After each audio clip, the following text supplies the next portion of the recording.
नमस्कार दोस्तों, हमारी आज की कथा ईश्वर का गणित। तो चलो करते हैं शुरू। एक बार दो आदमी एक मंदिर के पास बैठे गपशप कर रहे थे। वहाँ अंधेरा छा रहा था और बादल मंडरा रहे थे।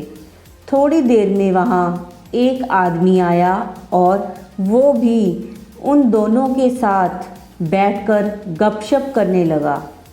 कुछ देर बाद वो आदमी बोला, उसे बहुत भूख लग रही है। उन दोनों को भी भूख लगने लग गई थी। पहला आदमी बोला, मेरे पास 3 रोटी हैं। दूसरा बोला, मेरे पास 5 रोटी हैं। हम तीनों मिल बांट कर खा लेते हैं। उसके बाद सवाल आया कि 8 रोटी 3 आदमियों में कैसे बांट पाएंगे। पहले आदमी ने राय दी कि ऐसा करते हैं कि हर रोटी के 3 टुकड़े करते हैं, अर्थात 8 रोटी के 24 टुकड़े हो जाएंगे और हम तीनों में 8-8 टुकड़े बराबर बराबर बट जाएंगे। तीनों को उसकी राय अच्छी लगी और 8 रोटी के 24 टुकड़े करके प्रत्येक ने 8-8 रोटी के टुकड़े खाकर भूख शांत की और फिर बारिश के कारण मंदिर के प्रांगण में ही सो गए।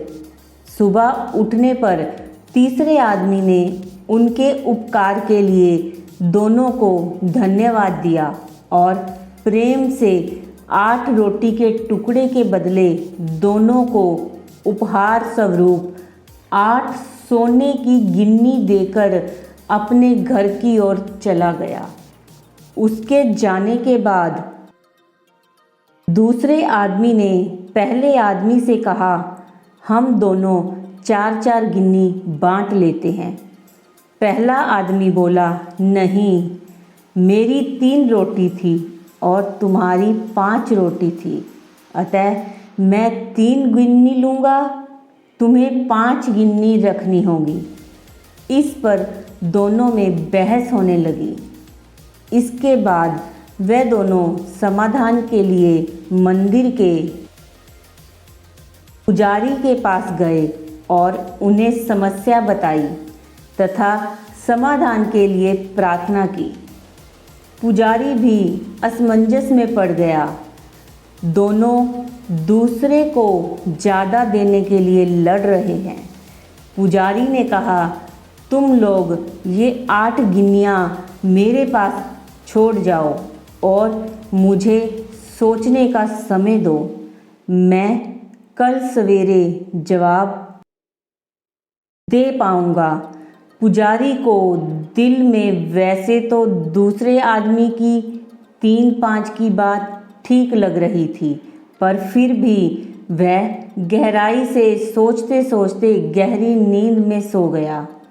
कुछ देर बाद उसके सपने में भगवान प्रकट हुए तो पुजारी ने सब बातें बताई और न्याय की मार्गदर्शन के लिए प्रार्थना की और बताया कि मेरे ख्याल से 3-5 बंटवारा ही उचित लगता है। भगवान मुस्कुराकर बोले, नहीं, पहले आदमी को 1 गिन्नी मिलनी चाहिए और दूसरे आदमी को 7 गिन्नी मिलनी चाहिए।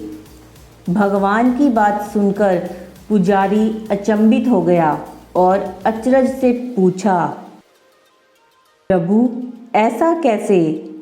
भगवान फिर एक बार मुस्कुराए और बोले, इसमें कोई शंका नहीं कि पहले आदमी ने अपनी 3 रोटी के 9 टुकड़े किए, परंतु उन 9 में से उसने सिर्फ 1 बांटा और 8 टुकड़े स्वयं खाया, अर्थात उसका त्याग सिर्फ 1 रोटी के टुकड़े का था। इसीलिए वो 1 गिन्नी का ही हकदार है। दूसरे आदमी ने 5 रोटी के 15 टुकड़े किए, जिसमें से 8 टुकड़े उसने स्वयं खाए और 7 टुकड़े उसने बांट दिए। इसीलिए वो न्यायानुसार 7 गिनने का हकदार है। यह ही मेरा गणित है और यह ही मेरा न्याय। ईश्वर का न्याय का सटीक विश्लेषण सुनकर पुजारी नतमस्तक हो गया। इस कहानी का सार यही है कि हमारी वास्तुस्थिति को देखने की, समझने की दृष्टि और ईश्वर का दृष्टिकोण एकदम भिन्न है। हमें ईश्वरीय न्याय लीला को जानने समझने में सर्वदा अज्ञानी हैं। हम अपने त्याग का गुणगान करते हैं, परंतु ईश्वर हमारे त्याग की तुलना हमारे सामर्थ्य एवं भोग तौर पर यथाचित निर्णय करते हैं। यह महत्वपूर्ण नहीं है कि हम कितने धन संपन्न हैं, महत्वपूर्ण ये है कि हमारे सेवा भाव कार्य में त्याग कितना है। तो ये थी हमारी आज की कथा, जिसमें हमने ये ज्ञान प्राप्त किया कि किस तरह ईश्वर का ज्ञान और हमारा भिन्न है। ईश्वर के ज्ञान पे विश्वास रखिए। ईश्वर जो करते हैं हमारे लिए सब अच्छा होता है। वीडियो कथा कैसी लगी कमेंट्स में ज़रूर बताएं। वीडियो को लाइक करें, शेयर करें, चैनल को सब्सक्राइब करें। आप सबका बहुत बहुत धन्यवाद।